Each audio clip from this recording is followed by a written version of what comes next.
Good morning students. Aravali public school Kathumar की online कक्षा में आप सभी का एक बार फिर स्वागत है। डियर स्टूडेंट, आज हम आपसे लेसन नंबर 2 पर आपसे चर्चा करेंगे, जिसका नाम है जीव जगत का वर्गीकरण, क्लासिफिकेशन ऑफ एनिमल किंगडम। आइए बात करते हैं क्लासिफिकेशन ऑफ एनिमल किंगडम पर आपसे बात करने जा रहे हैं।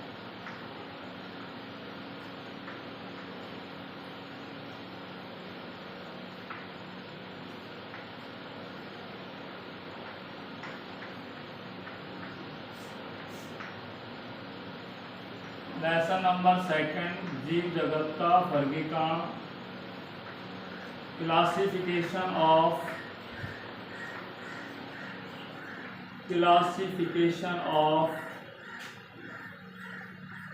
एनिमल किंगडम, जीव जगत का वर्गीकरण।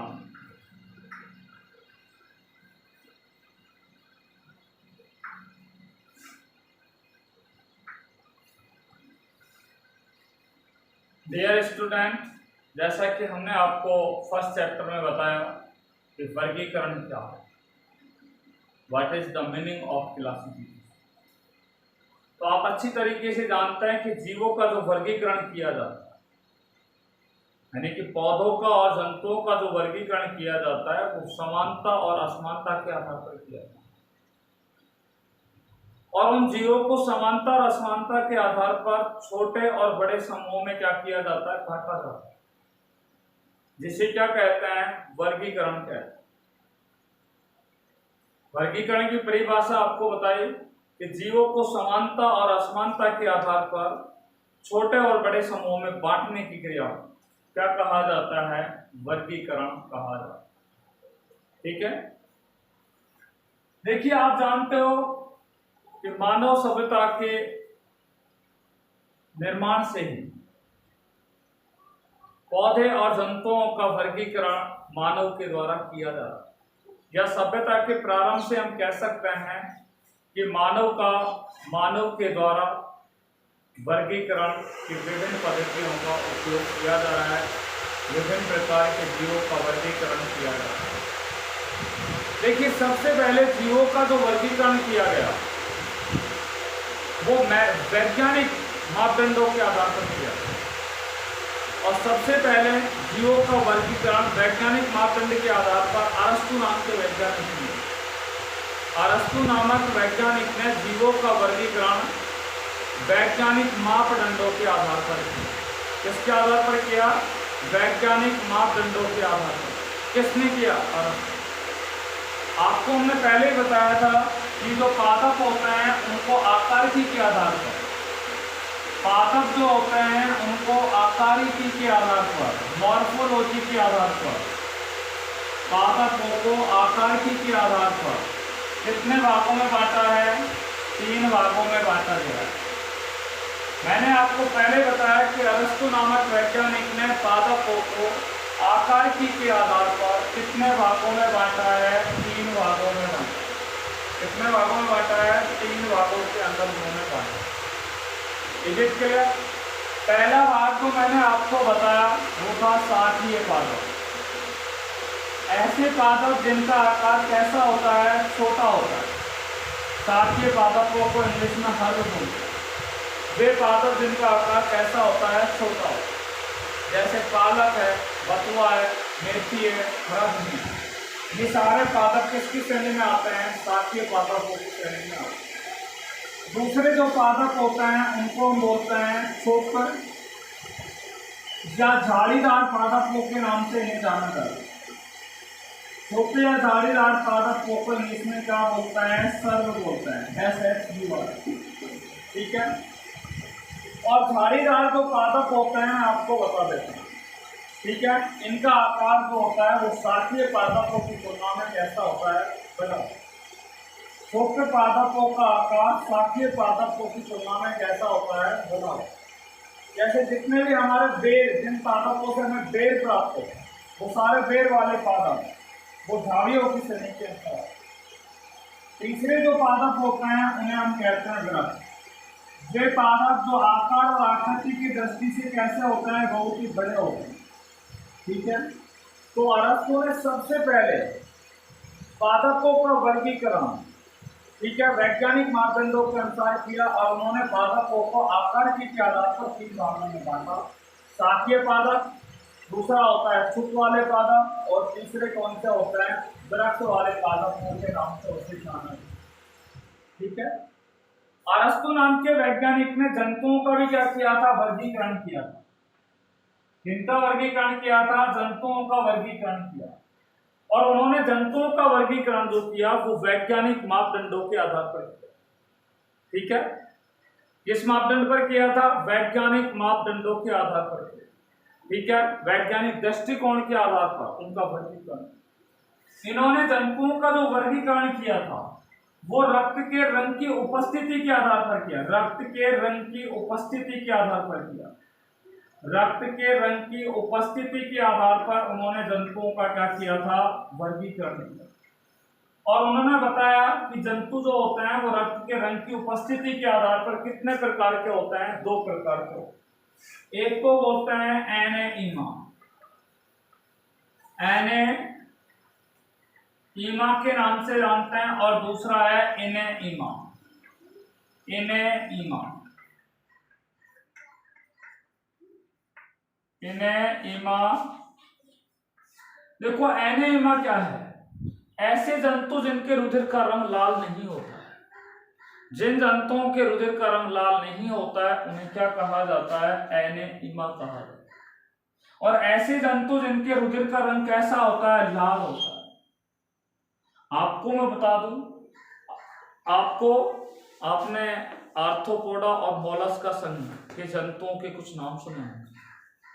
आर्थ्रोपोडा और मोलस्का संघ के कुछ जंतु ऐसे होते हैं जिनके रुधिर का रंग लाल नहीं होता बल्कि उनका नीला होता है।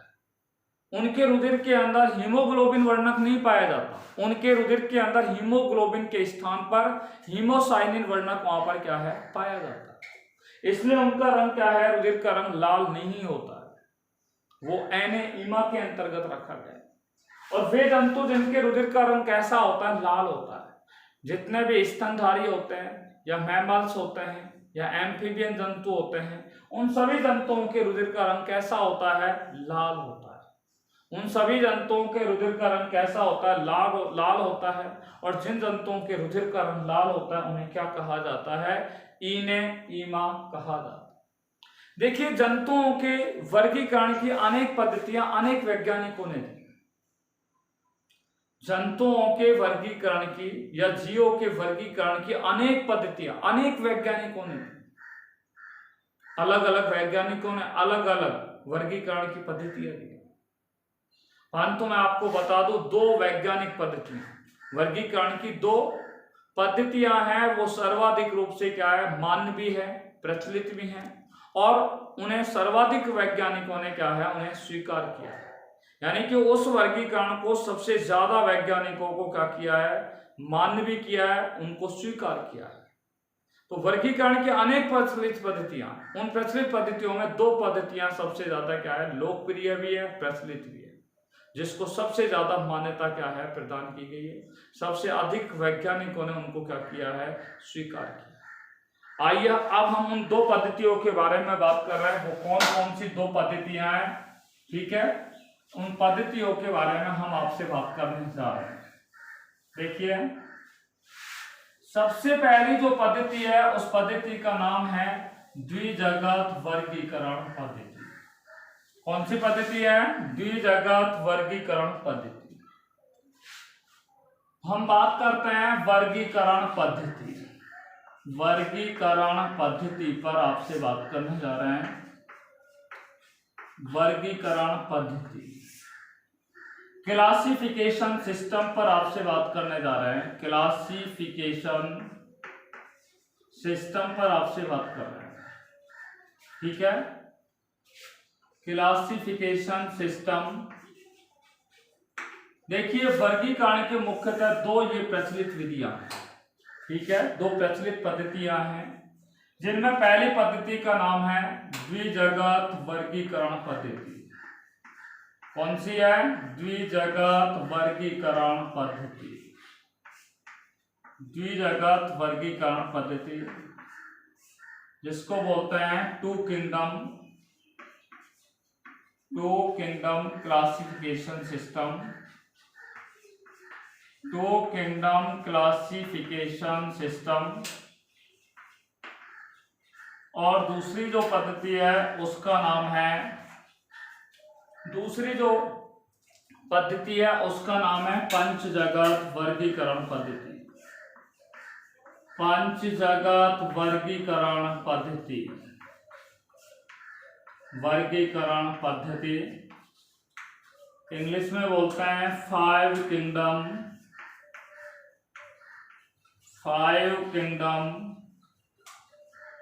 Classification system.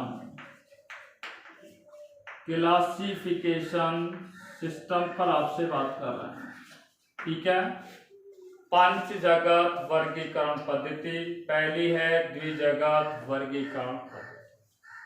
देखो द्विजगत वर्गीकरण पद्धति क्या है, इस पे बात कर रहे हैं। द्विजगत वर्गीकरण जो पद्धति है इसके बारे में आप अच्छी तरह जानते हैं कि ये द्विजगत वर्गीकरण जो पद्धति दी गई है वो एक स्वीडन के एक वैज्ञानिक थे जिनका नाम था कैरोलस लीनियस। और आप अच्छी तरीके से जानते हैं कि कैरोलस लीनियस को वर्गीकी का क्या कहा जाता है? जनक कहा जाता है। कैरोलस लीनियस को वर्गीकी का क्या कहा जाता है? जनक कहा जाता है। तो द्विजगत वर्गीकरण पद्धति किस वैज्ञानिक के द्वारा दी गई थी? कैरोलस लीनियस नामक वैज्ञानिक के द्वारा दी गई। और इन्होंने ये पद्धति जो दी थी वो 1758 के अंदर दी थी, ठीक है। कैरोलस लीनियस नामक वैज्ञानिक ने, ठीक है, संपूर्ण जीव जगत को दो भागों में बांटा, दो जगतों में बांटा। कैरोलस लीनियस ने संपूर्ण जो जीव जगत है उसको कितने जगतों में बांटा? दो जगतों में बांटा, ठीक है। एक जगत को हम कहते हैं पादप जगत और दूसरे जगत को क्या कहते हैं? जंतु जगत कहते हैं। कैरोलस लीनियस नामक वैज्ञानिक ने संपूर्ण जो जीव जगत है उस संपूर्ण जीव जगत को कितने भागों में बांटा है? दो भागों में बांटा है। पहला जगत है पादप जगत और दूसरा है जंतु जगत। आइए बात करते हैं पादप जगत के बारे में। पादप जगत क्या है? प्लांट किंगडम क्या है? देखिए पृथ्वी पर जितनी भी वनस्पतियां पाई जाती है, जितने भी पेड़ पौधे पाए जाते हैं, ठीक है, चाहे वो थैलोफाइटा के हों, चाहे शैवाल हो, चाहे ब्रायोफाइटा हो, चाहे लाइकेन्स हो, चाहे आपके जिम्नोस्पर्म हो, चाहे आपके एंजियोस्पर्म पादप हो, ये सभी पादपों को किसके अंतर्गत रखा गया है? पादप जगत के अंतर्गत रखा है। पादप जगत के अंदर क्या है? शैवालों को भी रखा गया है, एल्ग को रखा गया है, फंगी कवकों को भी रखा गया है, ठीक है। देखिए ब्रायोफाइटा पादपों को रखा गया है, टेरिडोफाइटा पादपों को भी रखा गया है, जिम्नोस्पर्म पादपों को भी रखा गया है और एंजियोस्पर्म पादपों को भी रखा गया है। तो हमने आपसे बात कर ली कि कैरोलस लीनियस नामक वैज्ञानिक ने संपूर्ण जीव जगत को दो भागों में बांटा, दो जगतों में बांटा। एक जगत का नाम था पादप जगत, दूसरे का नाम था जंतु जगत। पादप जगत में मैंने आपको बताया कि पृथ्वी पर जितने भी पेड़ पौधे या वनस्पतियां पाई जाती हैं उन सभी पेड़ पौधे और वनस्पतियों को किसके अंतर्गत रखा जाता है? पादप जगत के अंतर्गत रखा जाता है। खासतौर से शैवालों को, कवकों को, ब्रायोफाइटा को, टेरिडोफाइटा को, जिम्नोस्पर्म को और एंजियोस्पर्म पादपों को, इन सभी पादपों को किस में रखा जाता है? पादप जगत के अंतर्गत रखा जाता है। दूसरे जगत का नाम है जंतु जगत। देखिए जंतु जगत के अंदर क्या है? मोस्टली जंतुओं को क्या है? रखा जाता है। किसको रखा जाता है? मोस्टली जंतुओं को रखा गया है। पृथ्वी पर जितने भी जंतु पाए जाते हैं, ठीक है, पृथ्वी पर जितने भी जंतु पाए जाते हैं उन सभी जंतुओं को इस जंतु जगत में रखा गया है, ठीक है। चाहे स्तनधारी वर्ग के जंतु हों, चाहे आपके पक्षी वर्ग के जंतु हों, चाहे आपके कौन से हों एम्फीबिया वर्ग के जंतु हों, चाहे सरीसृप वर्ग के जंतु हों, चाहे मत्स्य वर्ग के जंतु हों, चाहे आपके पॉलीफेरा संघ के जंतु हों, चाहे आपके प्लेटीहेल्मिन्थेस संघ के जंतु हों, चाहे सिलेंटेटा संघ के जंतु हों, चाहे एस्के हेल्मिन्थेस के हों, चाहे एनिलिडा संघ के जंतु हों, चाहे आर्थ्रोपोडा संघ के जंतु हों, ठीक है, चाहे मोलस्का संघ के जंतु हों, चाहे आपके इकाइनोडर्मेटा संघ के जंतु हों, उन सभी जंतुओं को किसके अंतर्गत रखा गया है? जंतु जगत के अंतर्गत रखा गया है। इसलिए आपको पता लग गया है कि द्विजगत वर्गीकरण की मुख्यतः दो पद्धतियां हैं, ठीक है। एक होती है द्विजगत वर्गीकरण पद्धति और दूसरी कौन सी होती है? पंचजगत वर्गीकरण पद्धति, ठीक है। द्विजगत वर्गीकरण जो पद्धति दी गई है वो कैरोलस लीनियस नामक वैज्ञानिक के द्वारा दी गई है। किसके द्वारा दी गई है? कैरोलस लीनियस नामक वैज्ञानिक के द्वारा द्विजगत वर्गीकरण पद्धति क्या है? दी गई है। ये ध्यान रखने की बात है। और कैरोलस लीनियस नामक वैज्ञानिक ने द्विजगत जो वर्गीकरण पद्धति है, ये ध्यान रखना है आपको, कैरोलस लीनियस नाम का जो वैज्ञानिक था उसने द्विजगत जो वर्गीकरण पद्धति थी, ठीक है, इस द्विजगत वर्गीकरण पद्धति को, ठीक है, इस द्विजगत वर्गीकरण पद्धति को, ठीक है, दो जगतों में बांटा है। एक पादप जगत, दूसरा होता है जंतु जगत। पादप जगत के अंतर्गत पृथ्वी पर जितने भी पादप पाए जाते हैं उन सभी पादपों को शामिल किया गया, ठीक है। जंतु जगत में क्या है? पृथ्वी पर जितने भी जंतु पाए जाते हैं उन सभी जंतुओं को क्या किया गया है? शामिल किया गया है। तो डियर स्टूडेंट, अब तक हमने क्या है कि वर्गीकरण क्या है, ठीक है, वर्गीकरण कैसे किया जाता है, किस आधार पर किया जाता है। तो मैंने आपको बताया कि वर्गीकरण जो किया जाता है वो वैज्ञानिक मापदंडों के आधार पर किया जाता है। और वैज्ञानिक जो मापदंडों के आधार पर जो जीवों का वर्गीकरण किया गया है, ठीक है, वो सबसे पहले अरस्तु ने किया। और अरस्तु ने पादपों का वर्गीकरण, ठीक है, वैज्ञानिक मापदंडों के आधार पर किया। और उन्होंने पादपों को, ठीक है, आकार के आधार पर तीन भागों में बांटा। शाकीय पादप, वृक्ष और शुभ पादपों के अंदर उन्हें बांटा गया। अरस्तु ने जंतुओं को भी दो भागों में बांटा है। पहला था एनेइमा और दूसरा होता है इनेइमा। एनेइमा वे जंतु होते हैं जिनके अंदर रुधिर का रंग लाल नहीं होता है, उन्हें क्या कहा जाता है? एनेइमा कहा जाता है। और ऐसे जंतु जिनके रुधिर का रंग कैसा होता है? लाल होता है, उन्हें क्या कहा जाता है? इनेइमा कहा जाता है। क्या कहा जाता है? इनेइमा। उसके बाद मैंने बताया कि अनेक वैज्ञानिकों ने जीवों के वर्गीकरण की अनेक पद्धतियां दी और उन पद्धतियों के अंदर क्या है, सर्वाधिक रूप से दो पद्धतियां क्या है, सबसे ज्यादा मांग है, जिसमें पहली वर्गीकरण पद्धति है जिसको बोलते हैं द्विजगत वर्गीकरण पद्धति। कौन सी पद्धति है? द्विजगत वर्गीकरण पद्धति होती है। और दूसरी कौन सी है? पंचजगत वर्गीकरण पद्धति है। एक द्विजगत वर्गीकरण पद्धति होती है और दूसरी पंचजगत वर्गीकरण पद्धति है। द्विजगत वर्गीकरण पद्धति कैरोलस लीनियस ने दी है, ठीक है। और इन्होंने द्विजगत वर्गीकरण पद्धति को दो जगतों में बांटा है, पादप जगत और जंतु जगत। पादप जगत में समस्त पादपों को रखा गया है। जंतु जगत में पृथ्वी पर जितने भी जंतु पाए जाते हैं उन सभी जंतुओं को जंतु जगत के अंदर क्या है, शामिल किया गया है। अब हम जो बात करने जा रहे हैं वो है पंचजगत वर्गीकरण पद्धति। देखिए, पंचजगत वर्गीकरण पद्धति जो दी है वो 1969 में 1969 में R.H. विटेकर नाम का एक वैज्ञानिक था। R.H. विटेकर नाम का एक क्या था, वैज्ञानिक था, जिन्होंने पंचजगत वर्गीकरण पद्धति दी है, ठीक है। R.H. विटेकर ने पंचजगत वर्गीकरण पद्धति दी है। और आपको बता दें कि ये पंचजगत वर्गीकरण जो पद्धति है इसको 5 जगतों में बांटा है। हम कह सकते हैं R.H. विटेकर ने, ठीक है, जीवों का वर्गीकरण 5 जगतों में किया है। R.H. विटेकर ने जीवों का वर्गीकरण कितने जगतों में किया है? 5 जगतों के अंदर किया है, ठीक है। R.H. विटेकर ने जीवों का वर्गीकरण कितने जगतों में किया है? 5 जगतों में किया है। देखिए, हम 5 जगतों के यहाँ पर आपको नाम बता रहे हैं, ठीक है।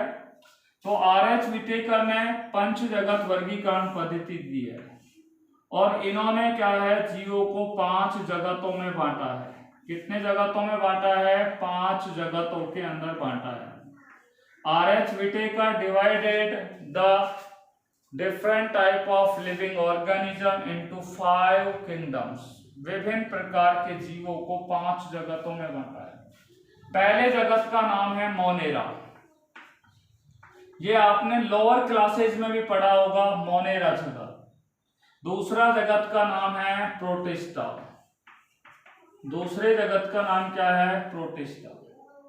तीसरे कवक का नाम है फंजाई, फंजाई भी बोलते हैं या कवक भी बोलते हैं या फंगी भी बोलते हैं इसको। चौथे के नाम है प्लांटे, प्लांटे, और पांचवे का नाम है एनिमेलियम, एनिमेलियम। तो आपको यहां मालूम चल गया कि पंच जगत वर्गीकरण जो है उसमें जीवों को 5 जगतों में बांटा गया है। मोनेरा जगत, प्रोटिस्टा जगत, फंजाई, प्लांटी और एनिमेलियम। ठीक है, तो ये पंच जगत वर्गीकरण किया है। अब सवाल ये उठता है कि पंच जगत वर्गीकरण किस आधार पर किया गया है? आर.एच. विटेकर ने किस आधार पर पंच जगत वर्गीकरण पद्धति दी है? ठीक है, तो बात करते हैं पंच जगत वर्गीकरण पद्धति का आधार। ठीक है, पंच जगत वर्गीकरण पद्धति के आधार पर हम आपसे बात करने जा रहे हैं। देखिए, तो पंच जगत वर्गीकरण पद्धति का आधार, ठीक है, what is the base of 5 plant kingdom. ठीक है, पंच जगत वर्गीकरण पद्धति का आधार पे हम आपसे बात करने जा रहे हैं।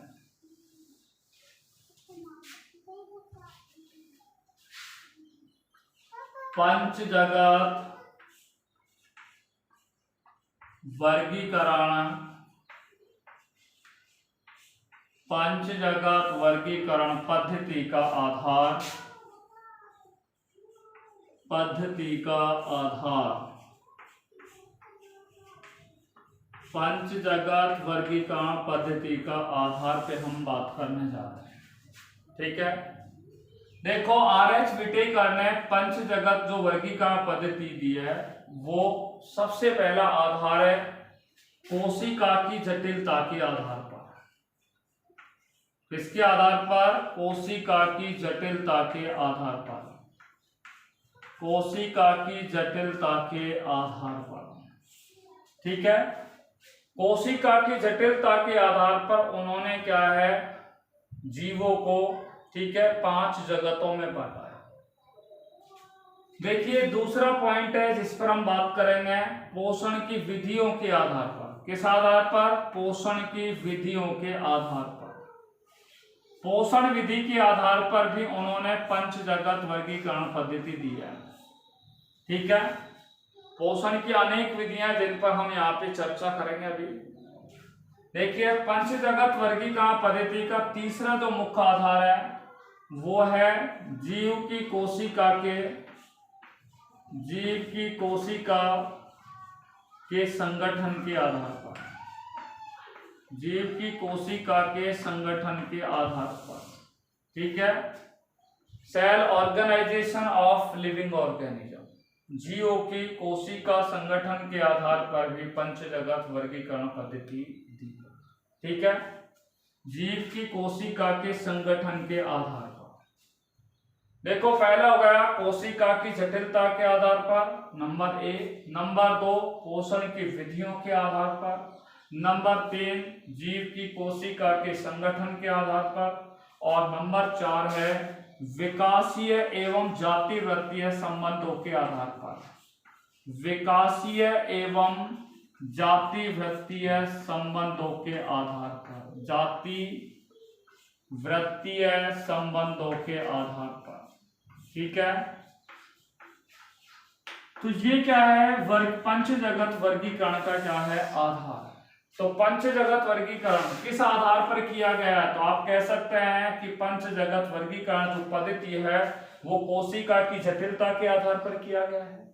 पंचजगत वर्गीकरण है वो पोषण की विधियों के आधार पर किया गया है। पंचजगत वर्गीकरण है वो जीव की कोशिका के संगठन के आधार पर किया गया है। नंबर 4, पंचजगत जो वर्गीकरण किया गया है वो विकासीय एवं जाति वृत्तीय संबंधों के आधार पर किया गया है। किसके आधार पर किया गया है? विकासीय एवं जाति वृत्तीय संबंधों के आधार पर क्या है? किया गया है। ठीक है, तो विकासीय एवं जाति वृत्तीय संबंधों के आधार पर किया गया है, ये आपको ध्यान रखने की बात है। ठीक है, तो हमने आपको बता दिया है पंचजगत वर्गीकरण पद्धति का आधार पहला है कोशिका की जटिलता के आधार पर, नंबर 2 पोषण की विधियों के आधार पर, नंबर 3 जीव की कोशिका के संगठन के आधार पर, और नंबर 4 विकासीय एवं जाति वृत्तीय संबंधों के आधार पर। ठीक है, सबसे पहले हम यहाँ पे जो बात करने जा रहे हैं वो है कोशिका की जटिलता के आधार पर। ठीक है, देखो पहला आधार हम यहाँ पे पढ़ने जा रहे हैं। सबसे पहले देखिए कोशिका की जटिलता के आधार पर।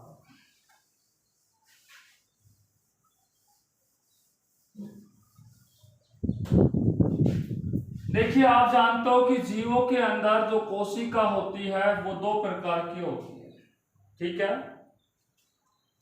तो एक जो है वो प्रोकैरियोटिक प्रकार की होती है, या हम कहें जीव की उत्पत्ति के आधार पर जीवों में जो कोशिकाएं होती हैं वो 2 प्रकार की होती है। एक कोशिका को प्रोकैरियोटिक कोशिका कहा जाता है, तो दूसरी कोशिका को कौन सी कोशिका कहा जाता है? यूकैरियोटिक कोशिका कहा जाता है।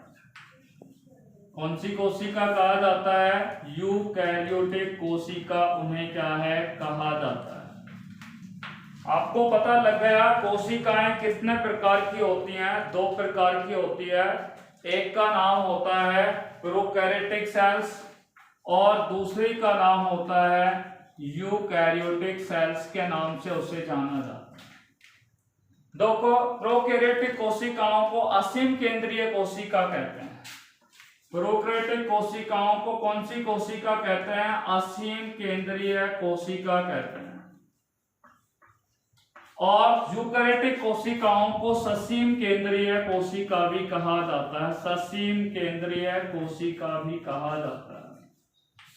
ठीक है, देखिए प्रोकैरियोटिक कोशिका जीवों को हम कोशिका के आधार पर 2 भागों में बांटते हैं, या उनकी उत्पत्ति के आधार पर 2 भागों में बांटते हैं।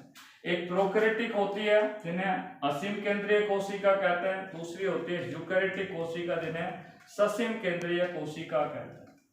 देखो कुछ टेक्निकल प्रॉब्लम्स आ रही है, इसलिए आज हमें आपकी क्लास यहीं पर ही समाप्त करनी पड़ेगी, क्योंकि वर्षा हो रही है और यहाँ पर कुछ प्रॉब्लम्स हमें फील हो रही है, इसलिए आपकी क्लास आज यहीं पर ही क्या है? पोस्टपोन की जाती है। Till then all of you take care by corona, be safe, be happy, thanks very much.